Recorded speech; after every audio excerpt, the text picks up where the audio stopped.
मैं आज़ाद सर, आपका अपना YouTube channel mentor study point में स्वागत है। जैसा कि दोस्तों आपको पता है, मैं आप लोगों को आपके अपने YouTube channel mentor study point के माध्यम से ऑनलाइन और ऑफलाइन दोनों क्लासेस देता हूं, जिसमें हम आपको प्रतिदिन शनिवार को कुछ प्रश्नों का टेस्ट लेते हैं, जिसके माध्यम से हम आपको स्ट्रांग बनाने का प्रयास कर रहे हैं। तो दोस्तों, आज हम लोग दो पार्ट में दो वीडियो बनाएंगे पॉलिटिकल साइंस का, जो आपका टेस्ट होगा। उसमें पहला पार्ट जो होगा वो होगा आपका 15 क्वेश्चन का, और दूसरा पार्ट जो होगा दोस्तों 15 क्वेश्चन का होगा। इसी के रिगार्डिंग सबसे पहला क्वेश्चन आज हम लोग करने जा रहे हैं। जो पहला क्वेश्चन होगा आपका, उसका नाम है समान नागरिक संहिता का संबंध अनुच्छेद से है। ठीक है दोस्तों, पहला क्वेश्चन है, ये पॉलिटिकल साइंस का है दोस्तों। इसमें थोड़ी सी आपको ये मिस्टेक हो गई है, इसमें आपको क्या है कि ये नहीं होना चाहिए था यहाँ पे। ठीक है दोस्तों, पॉलिटिकल साइंस का क्वेश्चन है। ठीक है, आपका पहला क्वेश्चन क्या है, पॉलिटिकल साइंस से जुड़ा हुआ क्वेश्चन है कि समान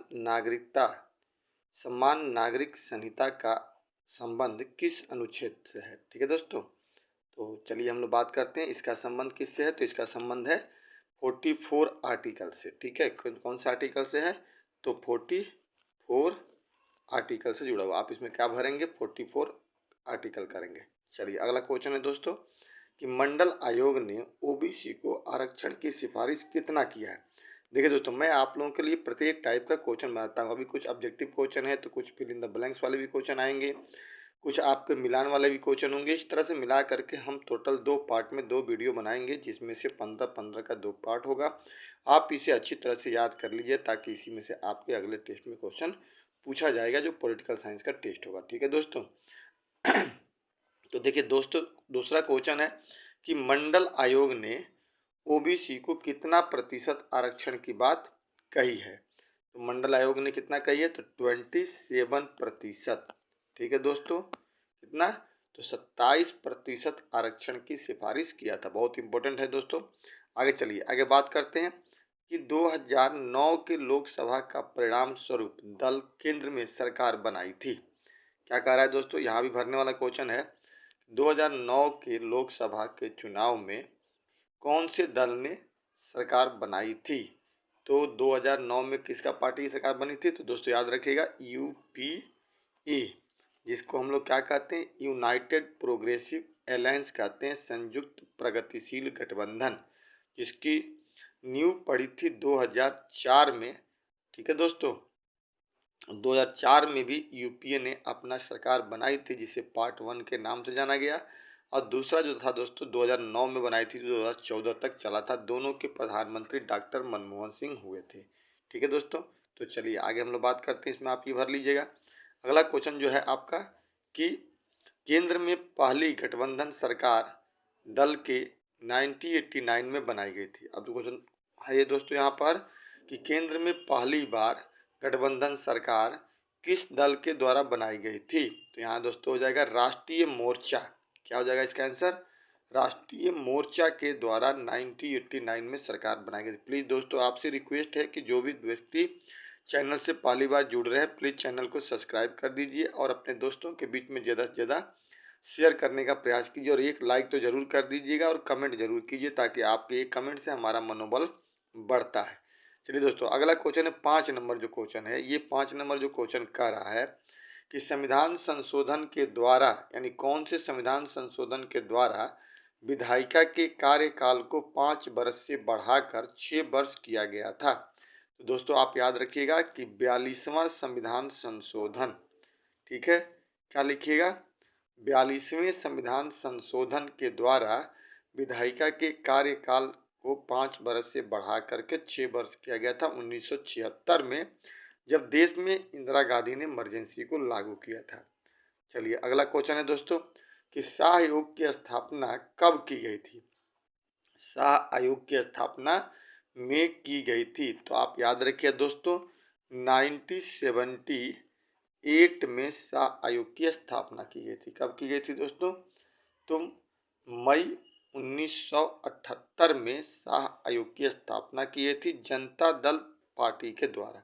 जनता पार्टी जो थी, जो चुनाव जीत करके 77 में आई थी, उसी के द्वारा शाह आयोग की स्थापना 1978 में आपातकालीन की चीज़ों को जांच करने के लिए की गई थी।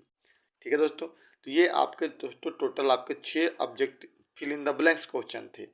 इसके बाद आपका क्वेश्चन है, अगला जो क्वेश्चन है वो कह रहा है कि संपूर्ण क्रांति का क्या लक्ष्य था। इसको आपको लिखना होगा दोस्तों, 40 शब्द में आपको मैंने नोट्स में लिखवा रखा है कि संपूर्ण क्रांति का क्या लक्ष्य था। ये आपको लिखना है, जो एक सच्चा लोकतंत्र की स्थापना करने की बात जयप्रकाश नारायण ने की थी इसी संपूर्ण क्रांति के साथ। 40 शब्द में लिखना होता है। दूसरा क्वेश्चन है दोस्तों, संपूर्ण क्रांति जो आप लिख लेंगे तो दूसरा अगर प्रेस सेंसरशिप से क्या अभिप्राय है। तो प्रेस सेंसरशिप का अभिप्राय है कि जब प्रेस यानी पेपर जो अपनी लिखता है तो आपातकाल में उसे कोई भी आज़ादी नहीं दी गई थी, बिना उसे पूछे कुछ भी छापने का अधिकार नहीं था। तो इस प्रेस सेंसरशिप को आप नोट्स में देख करके कंफर्म कर दीजिएगा और संपूर्ण क्रांति को भी आप अच्छी तरह से याद कर लीजिएगा। ये क्वेश्चन दोनों में से कोई एक रहेगा दोस्तों। अगला कह रहा है कि नई आर्थिक नीति कब लागू की गई थी। ठीक है दोस्तों, क्या कह रहा है कि नई आर्थिक नीति कब लागू की गई थी। तो नई आर्थिक नीति दोस्तों लागू की गई थी 1991 में। कब लागू किया गया था? 1991 में लागू किया गया था। ठीक है, चलिए अगला क्वेश्चन है आपका कि बहुजन समाज पार्टी की स्थापना में किसकी महत्वपूर्ण भूमिका थी।